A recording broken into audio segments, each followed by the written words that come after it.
As you very well know by now, the COVID-19 pandemic caused major disruptions across all sectors and industries. Most noticeably was the impact on food systems.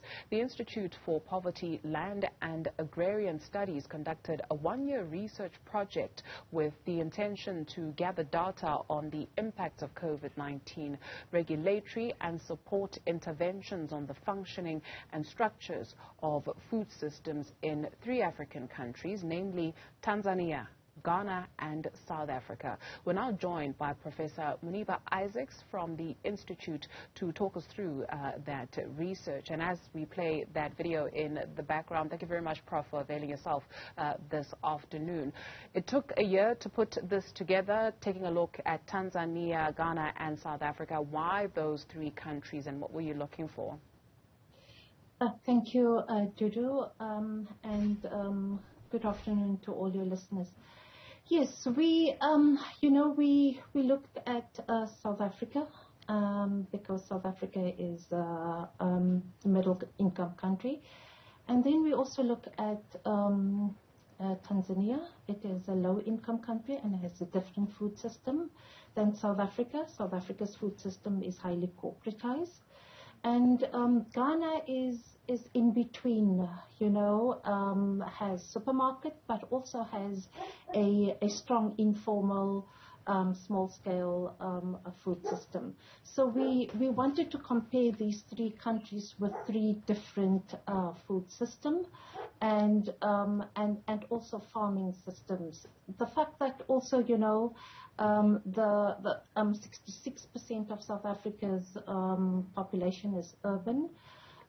In Ghana, it's about 56%, and Tanzania has a lower urban population, around 35%. And together with during this, in terms of COVID, we looked at the type of regulations that and restrictions was done in South Africa, which was far-reaching and hard lockdown.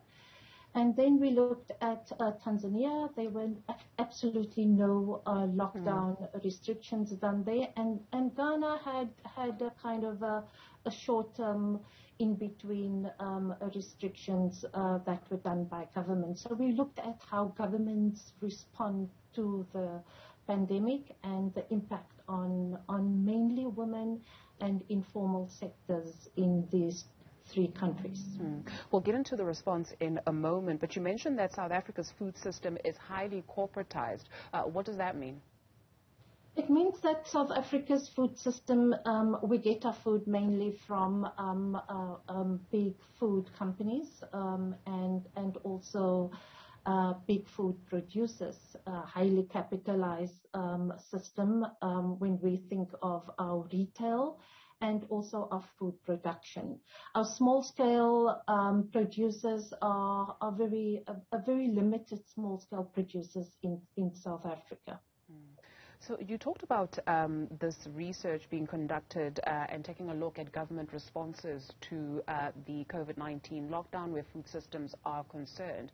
If we go back to what we saw in 2020, when especially informal traders, you would see women that were being arrested for selling fruit and vegetable. The one auntie who had a bucket of achar, being led into a police van and that food being confiscated. When you take a look at South Africa for that case, how did South Africa fare in terms of their response? Yes, South Africa didn't fare very well, and we also used the animation to show how police would confiscate produce of street traders and then protect the consumers who are standing in line and social distancing when queuing for retail. So the retail sector was protected, but not the small the street traders. They were the hardest hit when we looked at our research. Collecting data on street food trade. What is the recommendation there? You know, the recommendation is, number one, that the hard lockdown restrictions didn't particularly impacted small producers and street traders. It impacted them the most.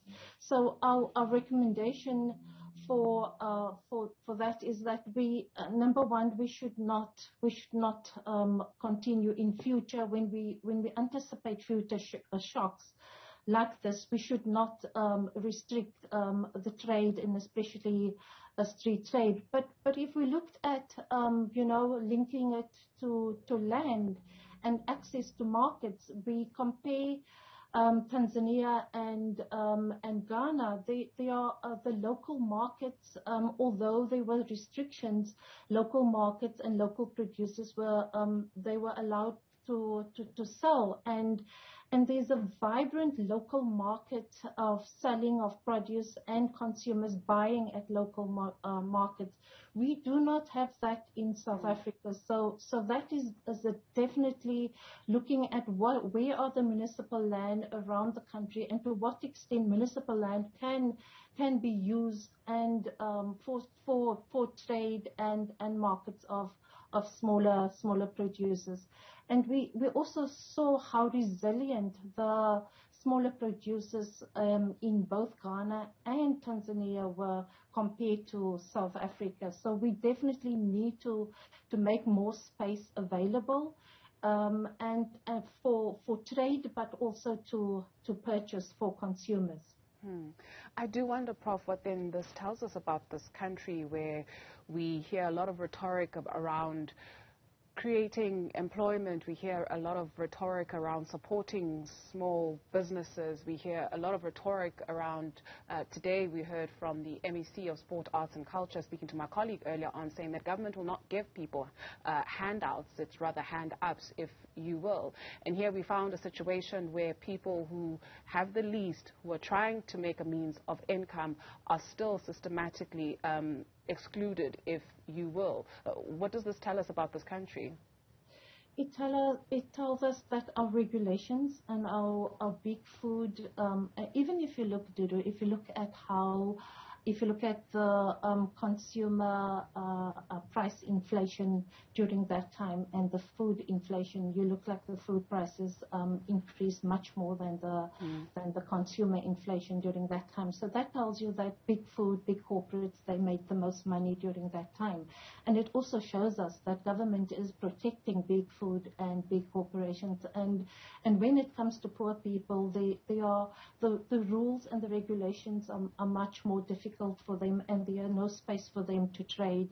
And it's not that they cannot produce the food or the small produce. It's the space to trade and the market. And unless government makes space and land available for people to produce in urban areas and sell in these areas, urban and rural areas, then it will just remain rhetoric. I think that there is not a lack of initiative, within these small producers and traders. It is just the spaces and even if we go back to the food parcels were all, and food vouchers meant that people didn't go back to the spaza shops. They didn't support the small traders. They didn't support small producers. They supported your big retail stores. And that's where government money and vouchers went, and that's where the queues are when payments are being made and continue to be made through different grant systems. So yeah, I think it is about it's about really investing and taking time to listen and see what we found in terms of our research and what can be done. And also big lessons in what has been done in Ghana and in Tanzania. I do beg your pardon, Prof, because I know I'm harping on the South African example, but just as you speak, I do wonder then, what is the point of all this research and this body of work that is being done, right? You make it available, the policymakers take a look at it. And in a country like South Africa, where we continue to talk about inequality, the most unequal country, you know, it is said, in the world, what then is the point of this research if then it is not only read but implemented? Yes, that is the challenge. So we as academics, you know, we didn't just want to put our journal articles or book chapters, policy briefs, and make presentations to policymakers, and that's why we tried to kind of make an animation of our research that is available on our YouTube channel, where we try to kind of explain these complex situations in South Africa, and how corporatized our system is, our food system in South Africa is, and what are the type of lessons that we can learn from the other two countries. And we hope that we can inform not only just government but also the broader public as to how these systems are working, how the food system and the impact of COVID on people. So we hope that through different formats we can inform and raise awareness, and hopefully in South Africa we can move towards a more just food system in a very unequal society that we live in.